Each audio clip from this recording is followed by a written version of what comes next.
quería decirle que era mejor retirar la mesa de la Santa Cena y cubrirla con un mantel hasta que usted empiece a guardar los mandamientos, porque usted no está guardando los mandamientos. Ucha, ¿qué diría un predicador de aquí que una hermana en la puerta le enfrente así, le encare, hermano?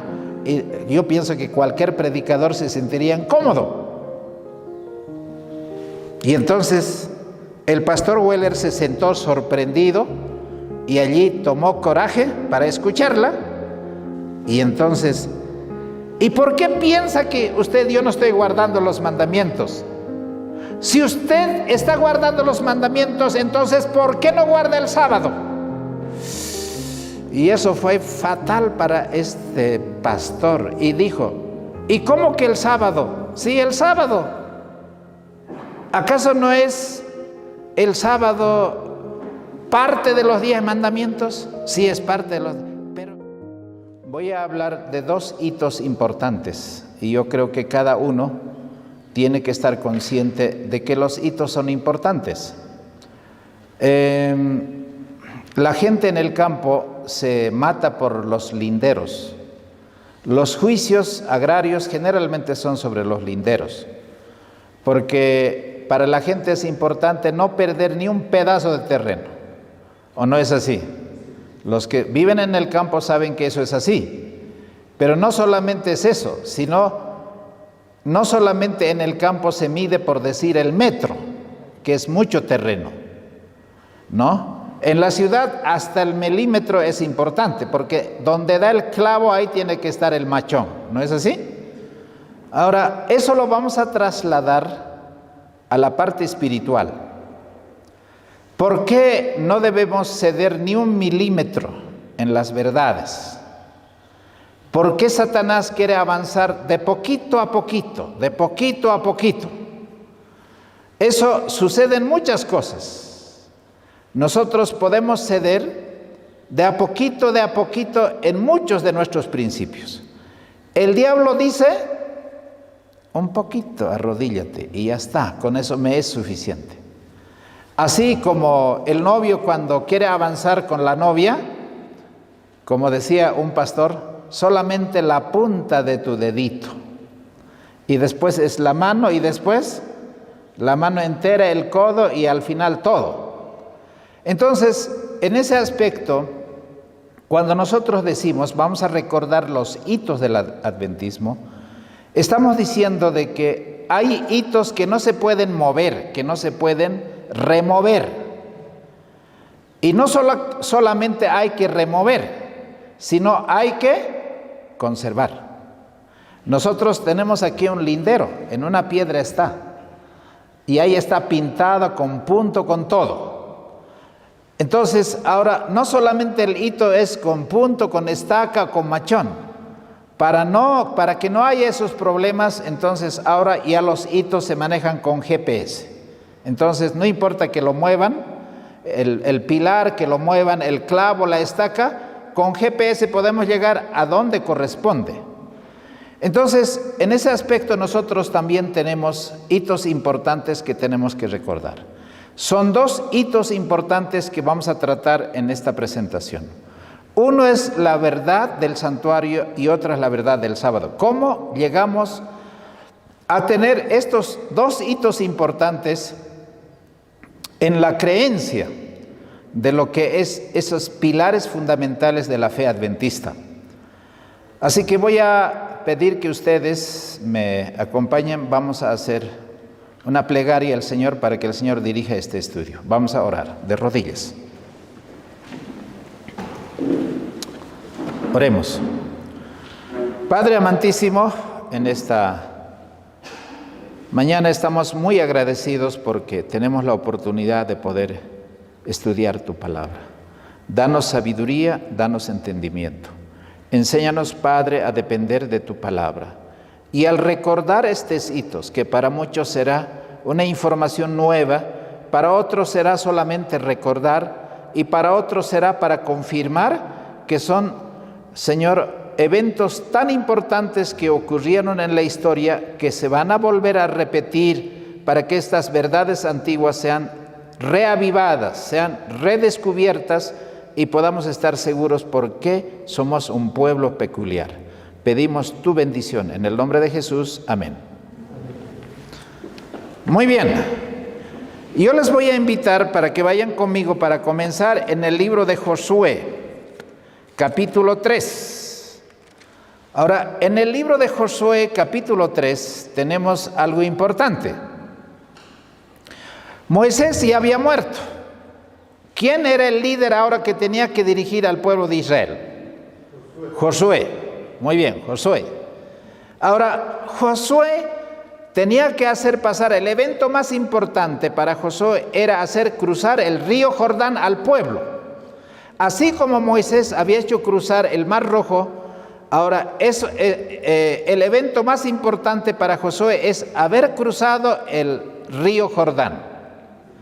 Y nosotros vamos a tener una aplicación, tanto el cruce del Mar Rojo como el cruce del río Jordán tiene una aplicación en el pueblo adventista, que lo que estamos esperando es el cruce, ya no del Mar Rojo, porque el Mar Rojo ya lo hemos pasado. ¿Qué es lo que está inmediatamente de aquí en adelante? El cruce del río Jordán. Ahora, debemos recordar que cuando el pueblo de Israel, allí en el capítulo 3, se prepararon para cruzar ese río Jordán. Ahora, ¿cómo debería ser el plan? No es un plan humano, eso es el plan divino. Dios le dice, esto es lo que tienes que hacer. Y Moisés ya había descansado, Josué ahora, igual que Moisés, tiene que hacer al pie de la letra todo lo que Dios le ha mandado. Entonces, entran después de santificarse, después de prepararse, después de hacer cuentas con el Señor, llegan a la orilla del Jordán. ¿Quiénes son los primeros que tenían que pisar la ribera del río? Los sacerdotes. Esos sacerdotes que llevaban, ¿qué cosa? El arca, muy bien. Y cuando pisaron, ¿qué pasó con el río? El río no se dividió en dos, sino que el río se hizo como un dique, como un estanque, y el agua quedó parado y ya no había más agua que corriese en la corriente que debería continuar. Entonces, allí en el medio del río, los sacerdotes que sostenían el arca se pararon. Y entonces, el agua, río arriba estaba contenido. Río abajo ya no había nada de agua. Ahora el pueblo debería cruzar en seco ese río. Y en el último versículo del capítulo 3, allí, voy a leer, versículo 17, dice así.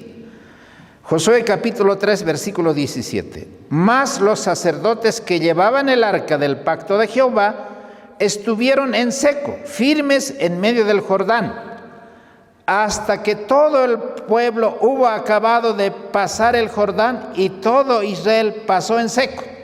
Muy bien. Ahora el pueblo de Israel ya está al frente. El arca todavía sigue a la mitad del río. Ahora, para ellos es un evento muy importante porque es un milagro de Dios, ¿o no es así? Ahora, ¿qué quisieran tener ustedes como recuerdo de ese evento tan importante? Y Dios le dice, este no es un evento cualquiera. Este evento se va a recordar a través de todas las generaciones. Y en el capítulo 1 dice, capítulo 4, versículo 1. Y cuando toda la gente hubo acabado de pasar el Jordán, Jehová habló a Josué diciendo, toma del pueblo 12 hombres, uno de cada tribu, y mandadles diciendo, tomaos de aquí, del medio del Jordán, del lugar donde están firmes los pies de los sacerdotes, 12 piedras, las cuales pasaréis con vosotros y los asentaréis en el alojamiento donde habéis de pasar la noche. ¿Qué es lo que tenía que hacer el pueblo de Israel? 12 hombres frotachones con buen físico para que vayan y regresen a recoger cada uno una piedra. No eran piedras así chiquititas, tenían que ser piedras grandes para que pasasen al frente e hicieran un mojón, un montón de 12 piedras. ¿Para qué? Y dice en el versículo 4, entonces Josué llamó a los 12 hombres, los cuales él había preparado de entre los hijos de Israel, uno de cada tribu. Y les dijo Josué, pasad delante del arca de Jehová, vuestro Dios, al medio del Jordán, y cada uno de vosotros tome una piedra. Muy bien, hasta ahí hemos leído. Ahora, en el versículo 6, la última parte dice, si tus hijos un día preguntaren y dijeren, ¿qué significan para vosotros estas piedras? Les responderéis, que las aguas del Jordán fueran partidas delante del arca del pacto de Jehová. Cuando ella pasó el Jordán, las aguas del Jordán se partieron y estas piedras serán por memorial a los hijos de Israel para siempre, a los hijos de Israel para siempre.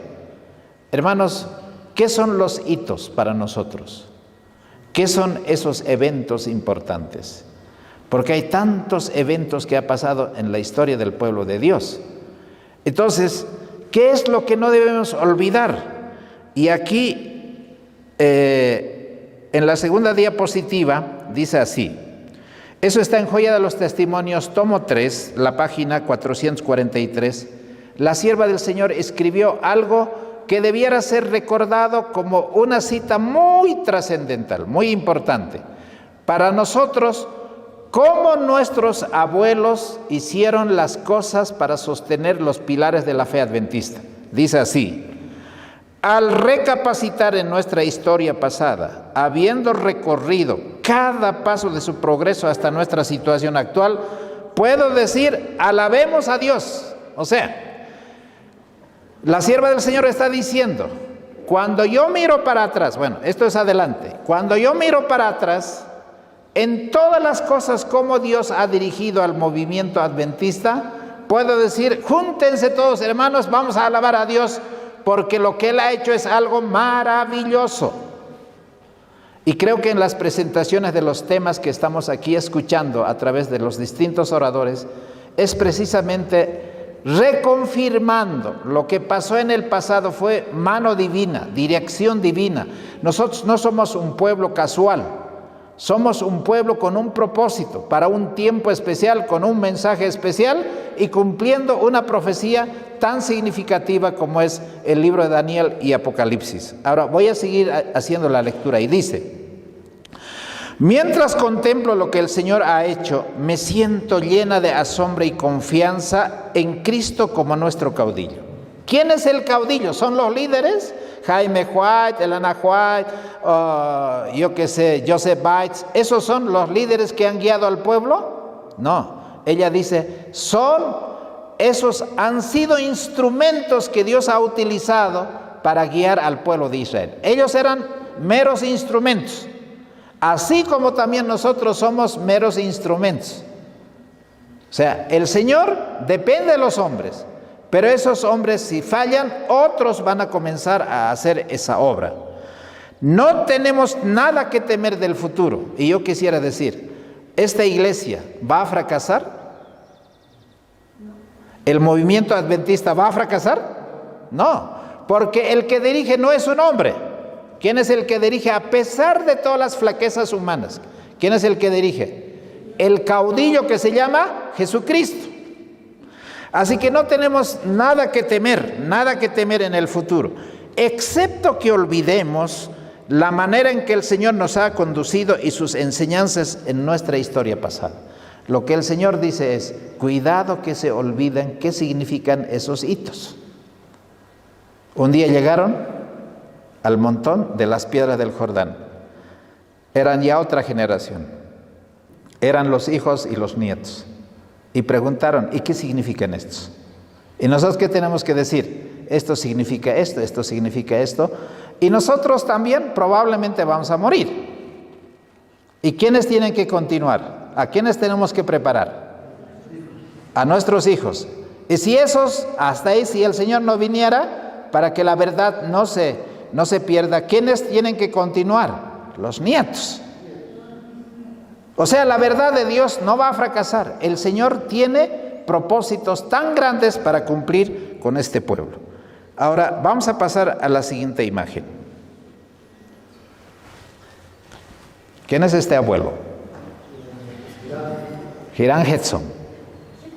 Hiram Edson. ¿Y quiénes saben? A ver, vamos a hacer la pregunta. ¿Quiénes no saben nada de Irán Hudson? ¿Quiénes no saben? Muy bien, son honestos, ¿no? Que no saben. Entonces, ahora hay que repetir para ellos. Y para los que saben, hay que recordarles. Y para los que sabían medio, hay que confirmar. Porque eso significa recordar. Porque un niño, por decir, que nace en Bolivia, dice que mañana es el Día de la Patria, 6 de agosto. ¿Y el niño qué dice? ¿Y por qué nosotros festejamos el 6 de agosto? ¿Y qué hay que hacer? Hay que explicar por qué festejamos. ¿Y el niño va a creer o no? Sí, va a creer, porque es un día especial. Y nosotros igual en cada evento que Dios ha obrado en el movimiento milerita, o antes desde 1844, hermanos, tenemos que volver a la historia pasada para alabar al Señor, es decir, el Señor es maravilloso, ha dirigido a este movimiento de manera tan maravillosa, hasta aquí no ha fallado, y lo poco que queda tampoco va a fallar. Por eso decimos, alabado sea el nombre de Jesucristo. Muy bien. Ahora, 1844, el 22 de octubre, todos se prepararon. ¿Qué profecía se estaba cumpliendo? Daniel 8:14, porque algunos que escuchan estos temas dicen, ustedes no hablan la Biblia, ustedes hablan solamente de esa señora, pero no es tanto así. Y bueno, yo quisiera decirles de que no hay una contradicción en la Biblia y los testimonios, pero probablemente para los hermanos evangélicos eso parezca hasta una herejía. Pero hermanos, en este caso, ¿quién es el que, a través de quién el Señor obró para enseñar una de las verdades tan importantes? ¿Qué dice Daniel 8:14? Quizá no necesitamos leer porque es el versículo más conocido. Hasta 2300 tardes y mañanas el santuario será purificado. Ahora, según Números 11 y según el libro de Ezequiel, las profecías se cuentan cada día por un año. Ese es el principio de interpretación. Entonces, los mileritas estudiaron para que esos 2300 años puedan tener un cumplimiento final. Ellos comenzaron a estudiar cómo debería comenzar, desde cuándo comenzó, cómo se desarrolló, cómo estaba la profecía de las 70 semanas, cómo estaba la profecía, hermanos, del nacimiento de las iglesias, del nacimiento de la Edad Media, de la Revolución Francesa, el movimiento antes de Guillermo Miller. Todas esas cosas estaban claramente enseñadas. Llegó ese 22 de octubre. Hermanos, el papel se había inventado, la imprenta se había inventado. El primer libro que había sido publicado por la imprenta fue la Biblia. Y la Biblia comenzó a regarse por todo lado. Al comienzo eran carísimos, porque solo los ricos podían tener, pero la Biblia se fue imprimiendo, y a medida que los diccionarios bíblicos, las concordancias bíblicas fueron apareciendo, la gente comenzó a estudiar, porque ahora ya no solo las iglesias grandes tenían las Biblias, sino cualquier persona pudiente o personas medianamente económicamente hablando ya podían tener las Biblias. Y entonces cuando llegaron las Biblias, yo me acuerdo a Corea del Norte, a la China, cuando llegaban las Biblias, como esos monitos que cuando alguien pone una caja de frutas y los pobres monos hambrientos están en los árboles, y cuando aquel generoso hombre o mujer que lleva esas frutas para los animales, esos animales bajan de los árboles y cada quien se recoge lo que puede comer y se van tan felices para comer entre los árboles. Lo mismo ocurre en esos países comunistas cuando la Biblia llega. ¿Qué hacen ellos? Lo primero que agarran la Biblia, y entonces ¿qué hacen? Comienza a besar, abrazarlo y decir, no es como los adventistas del occidente, aquí de Sudamérica, de Latinoamérica, hermano, hay más con la Biblia. ¿Eso qué quiere decir? Apáticos con la Biblia. esta Biblia es por esos chinos, por esos coreanos, es amado y ellos son tan felices de tener una Biblia. Hermanos, los reformadores, allí, los que fueron antes de Guillermo Miller, amaron tanto la Biblia, estudiaron noches enteras, días enteras. Guillermo Miller dice que no pasaba un versículo sin haberlo entendido con una pequeña concordancia y encontró esas verdades como ese buscador de joyas preciosas para poder encontrar y lo sacó para nosotros y nos ha dejado una herencia. Ahora, ese 22 de octubre, ¿a qué hora piensan que Jesús vendría? ¿Qué pensaron esos mileritas? Ya en la mañana, antes de que el sol salga, ya estaban listos para irse al cielo. Pasó las 9, pasó las 10, 11, 12, 1, 2, 3, 4, 5, 6. Llegó la noche. ¿Y qué pasó? No vino. Yo no sé cuántos han sufrido cuando la novia les planta. A ver, hermanos, ¿no recuerdan nada? Uno, ¿qué hace cuando no llega? A las 3 ha dicho y no llega. 3:30 no llega. 4, ¿qué haces tú? ¿Ah? No saben las mujeres lo que los hombres sufrimos, ¿no? Cuando nos dejan plantados. Eso es lo que pasó. Y lloraron esa. Dice que al anochecer pensaron que llegaría a lo mejor a la medianoche. Llegó la medianoche. Las 12 campanadas del reloj dieron el sonido que otro día comenzaba. Y entonces, ¿qué pasó? Y aquí tengo.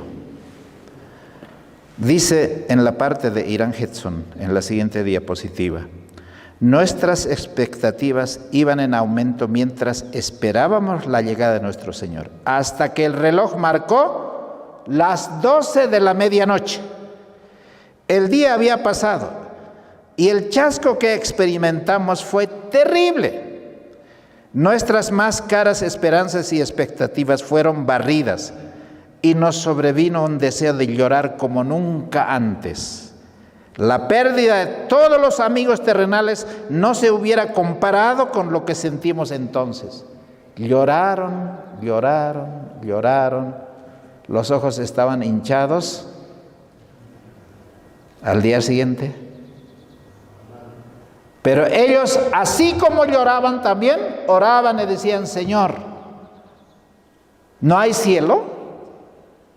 ¿No hay salvación? ¿No hay verdad? ¿Qué pasó, Señor? ¿Qué pasó?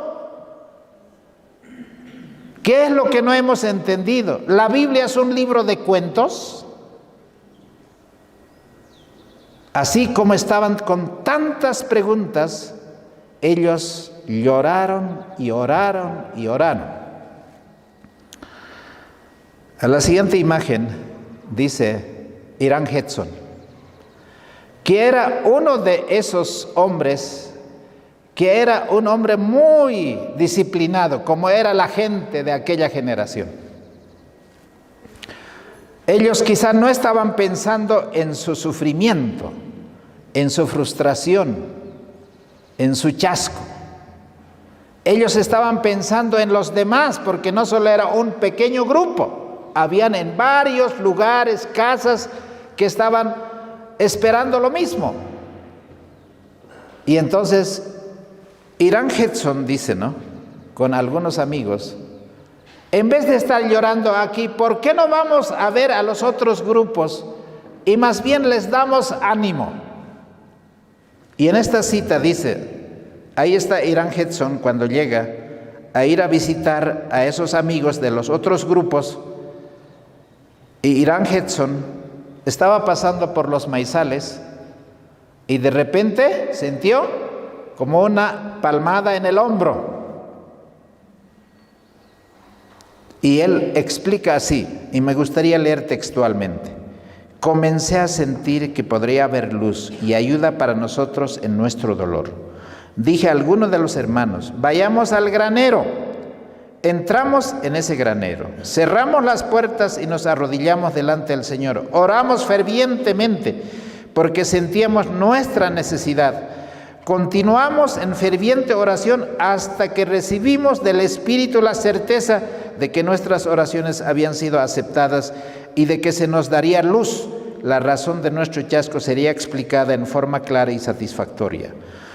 El cielo pareció abrirse ante mi vista y vi definida claramente que en vez de que nuestro sumo sacerdote saliese del lugar santísimo del santuario celestial para venir a esta tierra, en el 10º día del 7º mes, al fin de los 2300 días, había entrado por primera vez en ese día en el segundo departamento de ese santuario.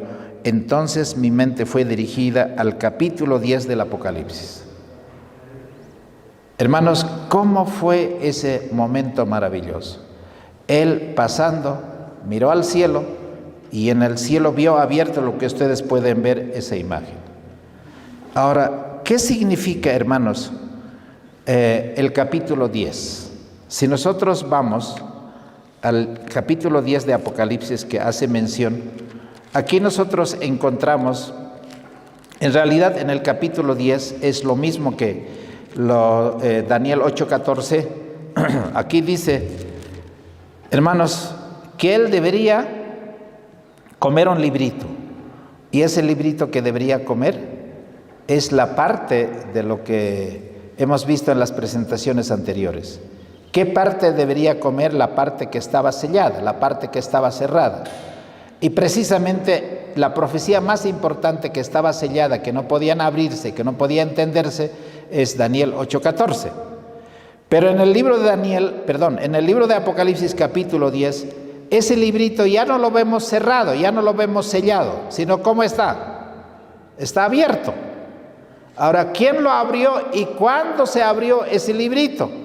Se abrió, hermanos, cuando Guillermo Miller y los milleritas comenzaron a estudiar, como ya les decía, esta parte de la profecía bíblica de Daniel. Y dice, versículo 8, Daniel 10:8, Apocalipsis 10:8. Y la voz que oí del cielo habló otra vez conmigo y dijo, ve y toma el librito que está abierto en la mano del ángel que está en pie sobre el mar y sobre la tierra. Y fui al ángel y le dije, dame el librito. Y él me dijo, toma y cómetelo, y te amargará tu vientre, pero en tu boca será dulce como la miel. ¿Quién se lo comió el libro? ¿Quién se la comió? ¿Juan se lo comió? No, no se lo comió Juan, porque Juan ya estaba muerto. ¿Quién se la comió? Porque el espíritu de los profetas en cada época siempre está encima de alguien. En aquel entonces estaba en Juan. Pero en el momento cuando el libro fuese abierto, estaba, hermanos, el Espíritu Santo guiaba, dice, el estudio de el libro de Daniel a Guillermo Miller. Los ángeles venían y se hacían, hermanos, compañía de esos seres celestiales y les explicaba cómo tenía que entender Guillermo Miller. Pero no solamente Miller era como que no lo entendía, sino que tuvo luz del cielo para comprender claramente qué es lo que significaba. Ese estudio fue guiado por el Señor. Ahora, aquí dice, toma el libro y cómetelo. Esa es una figura que Guillermo Miller prácticamente se lo comió, entendió, o sea, no dejó pasar un versículo sin que lo entendiese. Por eso decimos nosotros, esto se lo ha comido el libro. Cuando hay un chico que ha estudiado hasta tal punto de dominar el tema que está estudiando. Y a nosotros se nos dice que debemos comer ese libro. Pero cuando Miller predicaba y los milleritas predicaban, ¿cómo predicaban? Con dulzura en la boca. Ellos estudiaban y predicaban y trabajaban y todo lo que tenían, hermanos, en cuanto a bienes, posesiones, dones y talentos y recursos, se lo pusieron para poder predicar que Jesús viene pronto. El 22 de octubre de 1844, el Señor viene pronto. Y muchos se hacían la burla, muchos no estaban de acuerdo con las predicaciones de Miller, pero lo que habían ellos es poder, había sabiduría, había convicción. Entonces, ahora, lo que ellos no habían leído es que una vez que ellos predicaran esto, amargaría el vientre. ¿Cuándo ocurrió esa amargura? Ese 22 de octubre, el 23 de octubre estaban llenos de amargura, de ese chasco. Ahora, el versículo 10 dice, y tomé el librito de la mano del ángel y lo comí. En mi boca fue dulce como la miel, y cuando lo hube comido, amargó mi vientre.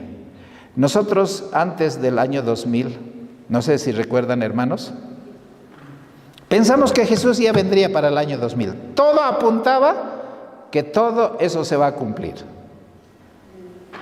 ¿Pero vino el año 2000? No, no vino. ¿Cuántos años ya han pasado? 23 años ya han pasado. ¿Y cuánto más faltará?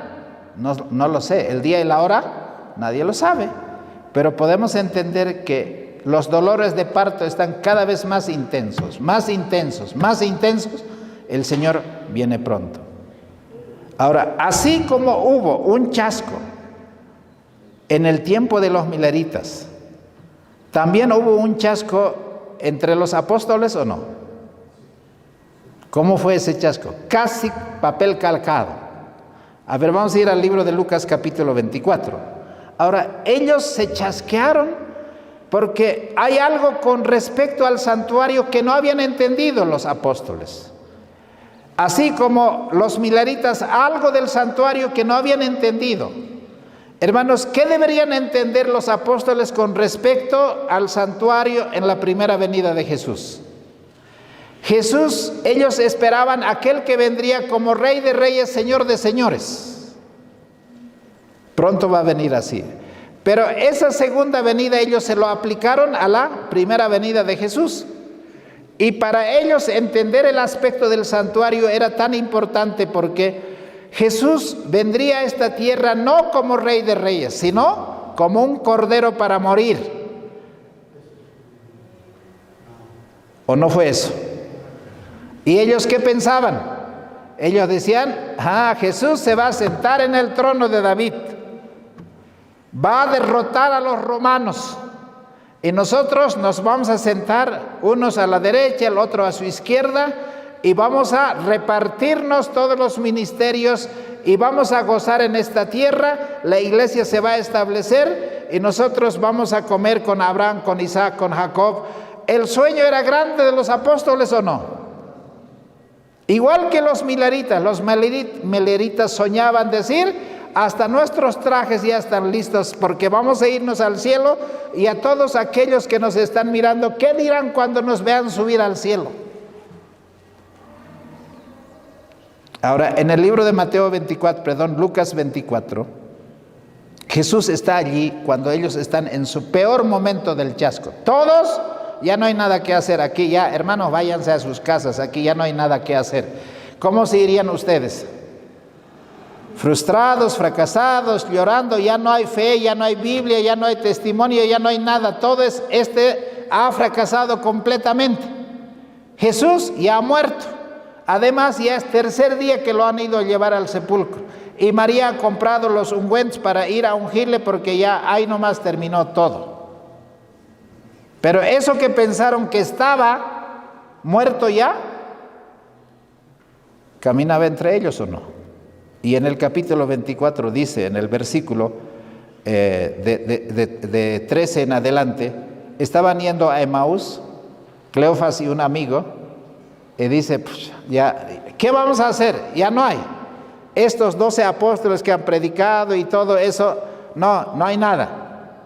Se fueron de regreso a casa, pero cuando ellos estaban caminando, un extraño se le acercó y dice, ¿de qué platican? Y él dice, ¿cuál es el tema del día? Que Jesús, un hombre como profeta poderoso en palabra, que ha hecho milagros, ha resucitado, ha hecho pero cosas asombrosísimas. Estos líderes junto con los romanos, lo han matado, lo han crucificado, y nosotros pensamos que Él había de ser el rey de los judíos, que Él era el Mesías.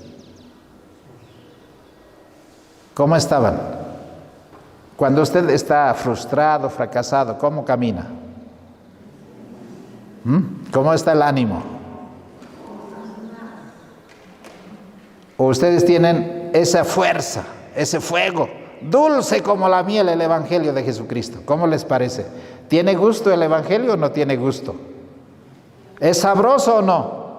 Bueno, ustedes por lo menos han venido hoy porque le han hallado gusto a la palabra, pero porque los que no han hallado, a no ser que tengan otros motivos, bueno, están en su cama feliz. ¿Quiénes lo van a encontrar esta verdad? Los que encuentran son los que de verdad lo han buscado. Y entonces, cuando estos dos viajeros llegaron a la casa y les explicó antes de llegar a la casa, comenzando desde Moisés, lo que iba a suceder, un evento tras otro, otro evento tras otro, otro evento, hitos, hitos, hitos, hitos. Lo que decía Génesis, lo que decía Éxodo, lo que decía Levítico, lo que decía Número, y todos los demás profetas fue explicando este extraño que al comienzo no parecía nadie, pero al tiempo de seguir avanzando en el camino, les abrió la mente y la escritura, y ellos ¿cómo quedaron, hermanos? Estaban sonrientes, felices y todo. Y dice, ya es tarde, quédate ahora en esta casa, porque llegaron a la casa, a la aldea, y entonces le dice, quédate aquí porque ya se hace tarde. ¿Y cómo dice Jesús? No, yo tengo que continuar. No, quédate por favor.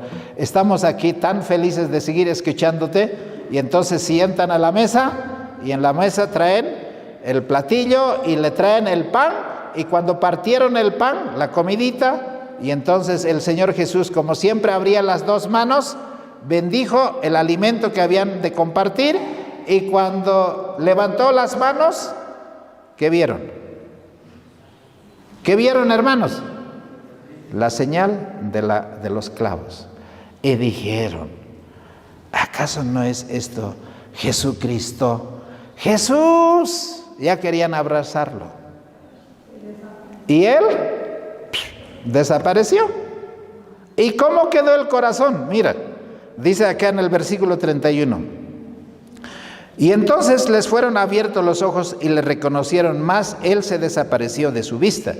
Y se decían el uno al otro, ¿no ardía nuestro corazón en nosotros mientras nos hablaba en el camino y cuando nos abría las escrituras? Hermano, ¿cuántos sienten ese ardor en el corazón en este congreso, en este mini congreso?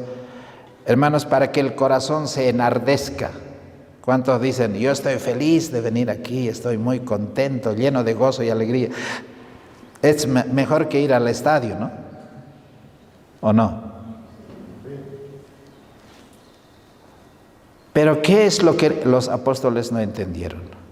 Que Jesús tenía que morir en la cruz. ¿Y había cumplido la profecía o no? Se había cumplido exactamente como estaba escrito en el libro de Isaías y los demás profetas, así como Jesús les explicó, y ellos lo dejaron. Pero ¿por qué no hemos entendido? ¿Por qué no hemos entendido? Pero el Señor les explicó. Ahora, ¿qué tenían que hacer? Se lo han comido el librito, ahora vayan a predicar otra vez. Ahora vamos a volver al libro de Apocalipsis capítulo 10. ¿Qué le dijo el Señor? Otra vez el mandato, porque es exactamente igual lo que se cumplió. El versículo 11, capítulo 10 de Apocalipsis dice, y él me dijo, es necesario que profetices otra vez ante muchos pueblos, naciones, lenguas y reyes. Y entonces cuando ellos entendieron la verdad del santuario, dijeron, aquí no podemos parar. ¿Dónde están los estudios sobre el santuario? ¿Qué significa el santuario? Comenzaron a estudiar y a munirse de más libros de historia, de conocer la historia judía, y entonces la verdad del santuario les quedó tan precioso, tan hermoso, tan completo. Ahora, como yo no tengo mucho tiempo para continuar, hermanos, después de ese 22 de octubre, A mí me gustaría que nosotros vayamos al segundo hito. ¿Quién lo descubrió? Resumen hasta aquí. ¿Quién descubrió la verdad del santuario? ¿A través de quién el Señor mostró? ¿A través de quién? Irán Hudson. Y no tenemos que olvidar quién era Irán Hudson. Es un hombre, así como sabes de Simón Bolívar y de Antonio José de Sucre, usted tiene que saber quién es Irán Hudson.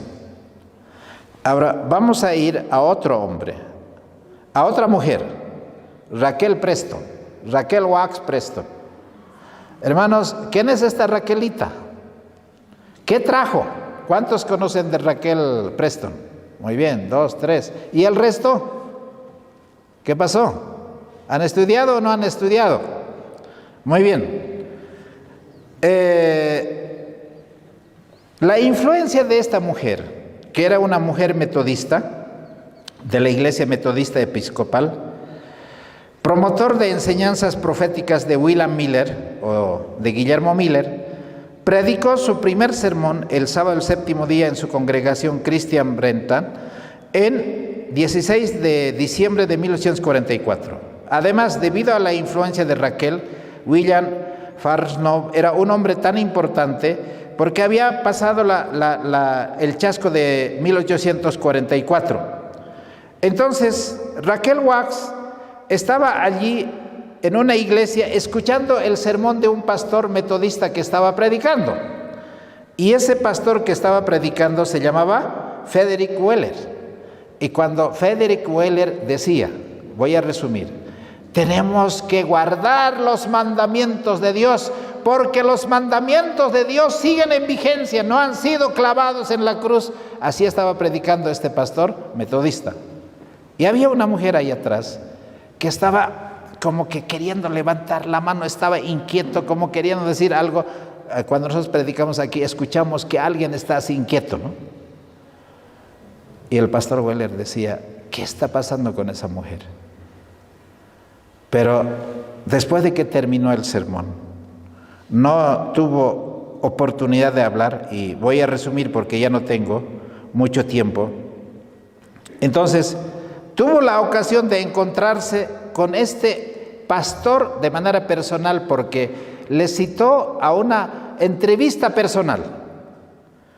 Y entonces, esa tarde, la señora Raquel Wax, madre del joven Delake Wax, la maestra de la escuela, directa en su palabra como en su mirada, dijo, ¿recuerdas, pastor Weller, ese día que usted estaba predicando?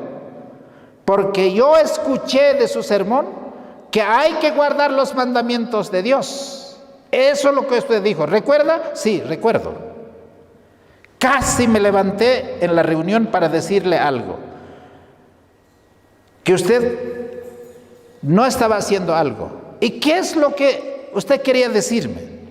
Quería decirle que era mejor retirar la mesa de la Santa Cena y cubrirla con un mantel hasta que usted empiece a guardar los mandamientos, porque usted no está guardando los mandamientos. Pucha, ¿qué diría un predicador de aquí, que una hermana en la puerta le enfrente así, le encare, hermano? Y yo pienso que cualquier predicador se sentiría incómodo.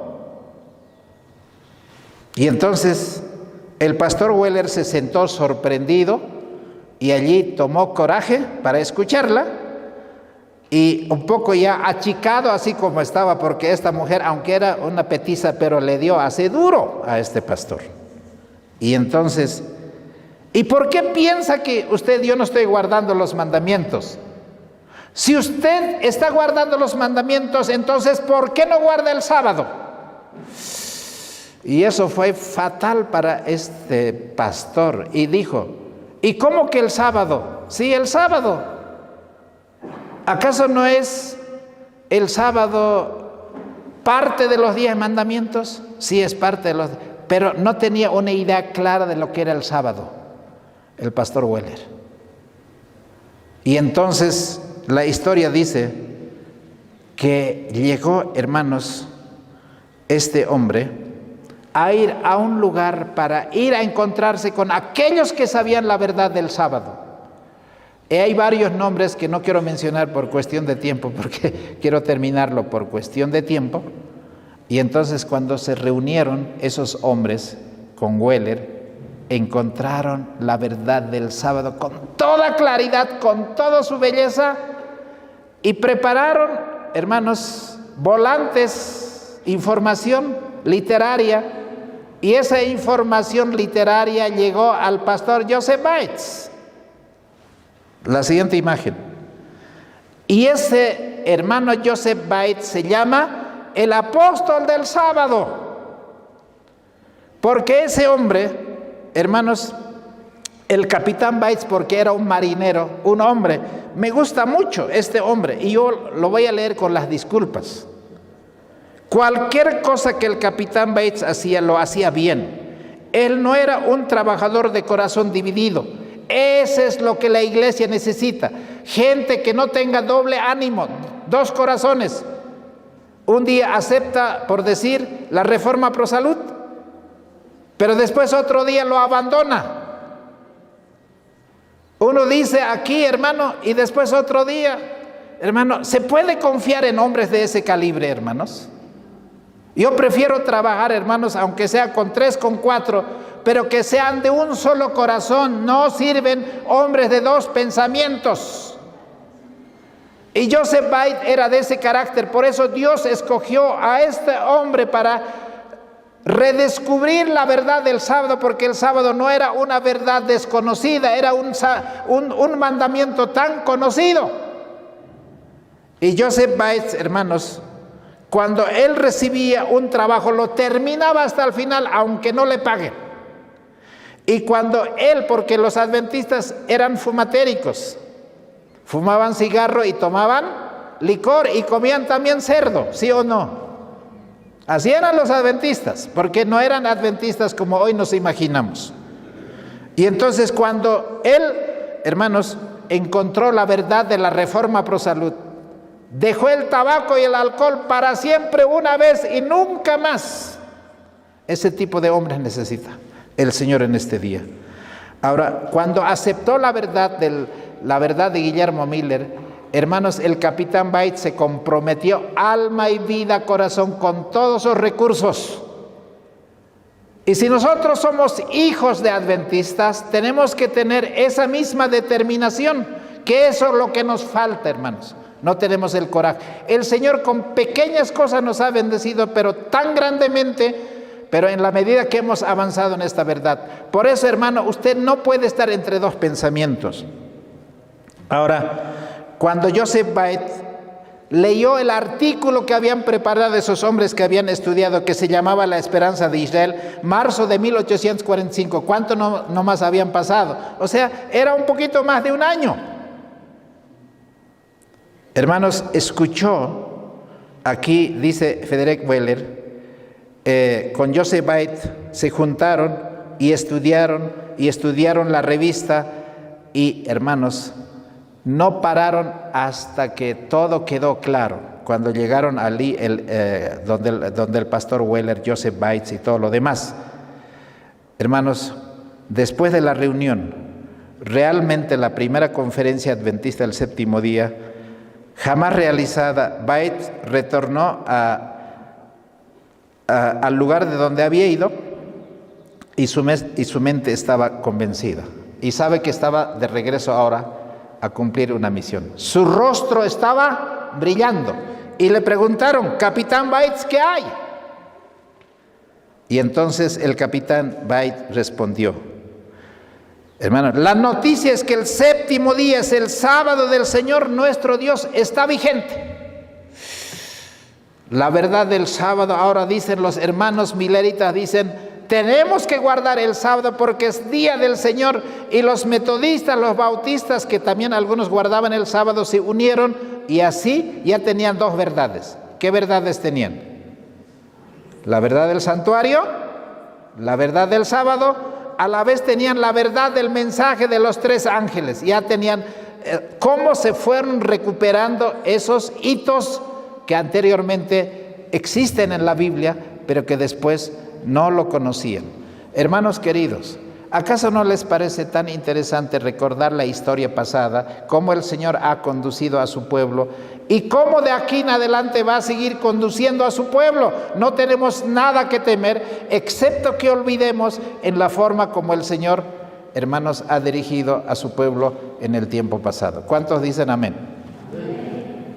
Hermanos, ¿no les parece que debemos recordar estas historias? O sea, eso que han leído, que han estudiado, porque un pueblo que no conoce su historia va a volver a cometer los mismos errores que nuestros antepasados han cometido. Y yo diría como boliviano, ¿cómo hemos perdido el mar? ¿Cómo? No es así. ¿Cómo se perdió el mar? Porque cuando la noticia vino, ahora, esa es una parte de la historia, ¿no? Cuando la noticia vino de que Antofagasta estaba invadido, ¿y entonces qué pasó? El presidente dice, no, carnaval está aquí, vamos a continuar festejando hasta que el carnaval termine. Y cuando el carnaval terminó, ya no había mar. Hermanos, cuidado que nos estemos farreando espiritualmente, hablando con las cosas de este mundo, para perder algo que nunca debemos perder: la fe en la verdad presente. Voy a terminar con una oración y voy a pedir que ustedes me acompañen con una plegaria. Vamos a orar.